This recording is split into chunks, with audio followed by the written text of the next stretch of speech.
அனைவருக்கும் வணக்கம். நான் உங்கள் பெனி ஜான். சமீபத்திய அரசியல் நிகழ்வுகளெல்லாம் பார்க்கும்போது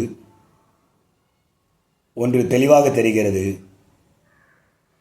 இந்த நாடு ஏன் சிலருடைய கையில் ஆட்சி அதிகாரம் செல்லும்போது அது வளர்ச்சியை நோக்கி பயணிக்கிறது, சிலருடைய கைகளில் செல்லும்போது இந்த நாடு மிகப்பெரிய வீழ்ச்சியையும் பாதுகாப்பின்மையும் கல்வி அறிவு இல்லாத ஒரு சூழலிலும் வேலை வாய்ப்பு இல்லாத ஒரு சூழலிலும் செல்கிறதை பார்க்க முடிகிறது.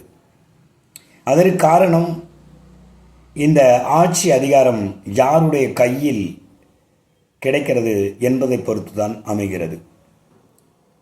ஒரு அரசியல்வாதி என்பவருக்கு கட்டாயமாக ஒரு தகுதி இருக்க வேண்டும். என்ன தகுதி இருக்க வேண்டும்? அரசியல் அறிவு இருக்க வேண்டும், சமூக நீதி பார்வை இருக்க வேண்டும். இப்படிப்பட்ட கேரக்டர்ஸ் இருக்கக்கூடிய நபர்களால் இந்த நாடு ஒரு வளர்ச்சி நோக்கி பயணிக்கும். கடந்த 5 வருடமாக மு.க. ஸ்டாலின் அவர்கள் இந்த தமிழ்நாட்டை ஆட்சி செய்து வந்தார்.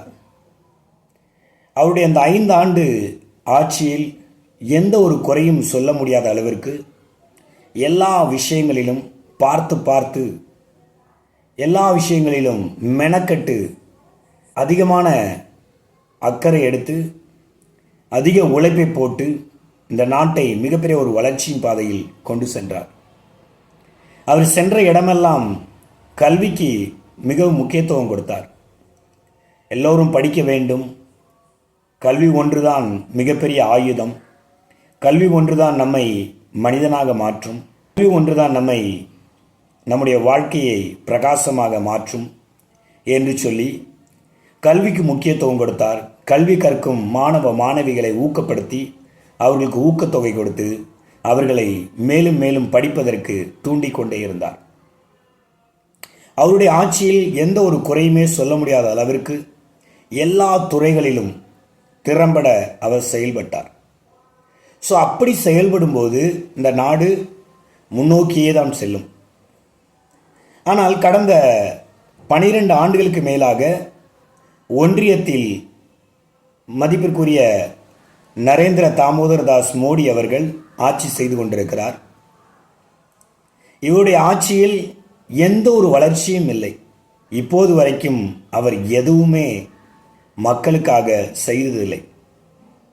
பாருங்க, ஒரு சமூக அக்கறை இல்லாத, சமூக நீதி பார்வை இல்லாத அப்படிப்பட்ட ஒரு நபரின் கையில் இந்த நாடு கிடைக்கும்போது இந்த நாடு எப்படி ஒரு வீழ்ச்சியை சந்திக்கிறது? சமூக நீதி பார்வையுள்ள மு.க. ஸ்டாலின் போன்ற நபர்களின் கையில் இந்த மாநிலம் அவர்கள் கையில் கிடைக்கும்போது அவர்கள் அதை எப்படி வளர்ச்சியின் பாதையில் கொண்டு செல்கிறார்கள்?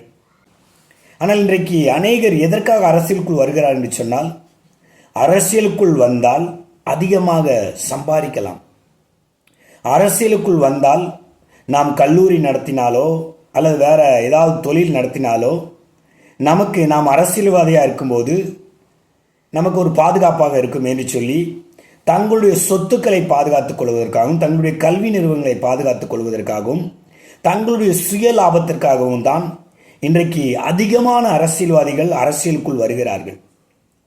ஸோ அப்படிப்பட்ட நபர்களால் இந்த நாடு நிச்சயமாகவே வளர்ச்சியை அடையாது. ஆட்சியாளர்களுக்கு மக்களை பற்றி அக்கறை இருக்க வேண்டும். ஸோ ஆட்சியாளர் என்பவர்கள் ஒரு குடும்பத்தின் தலைவனைப் போல எல்லா மக்களும் நம் மக்களே, எல்லாருக்கும் ஈக்குவலாக அனைத்தையும் கொடுக்க வேண்டும், எல்லாரையும் வளர்ச்சியின் பாதையில் அழைத்து செல்ல வேண்டும், எல்லாருக்கும் பாதுகாப்பு கொடுக்க வேண்டும், எல்லோருக்கும் கல்வி கொடுக்க வேண்டும், குறிப்பாக பெண்களுக்கு பாதுகாப்பு கொடுக்க வேண்டும் என்ற நோக்கில் அவர்கள் செயல்பட வேண்டும். அவர்கள் அப்படி செயல்பட வேண்டும் என்று சொன்னால் அவர்களுக்கு அந்த மக்கள் மீதான அக்கறை இருக்க வேண்டும். அப்படி அக்கறை இல்லாத நபர்கள் இந்த நாட்டை ஆளுகை செய்யும்போது அது மிகப்பெரிய ஒரு கேள்விக்குறிதான். தமிழ்நாட்டில் முதல்வராக விஜய் அவர்கள் பதவியேற்றிருக்கிறார். அவரோடு கூட அநேக அமைச்சர்கள் பதவியேற்றிருக்கிறார்கள்.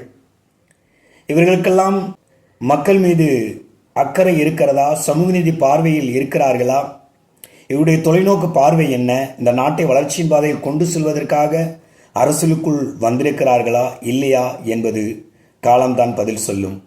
ஆனால் ஒரு அரசியல்வாதி என்பவன் நிச்சயமாகவே சமூக அக்கறைகளோனாக இருக்க வேண்டும். அப்படிப்பட்ட ஆட்சியாளர்கள் இருப்பதுதான் நாட்டிற்கு நல்லது. நன்றி, வணக்கம்.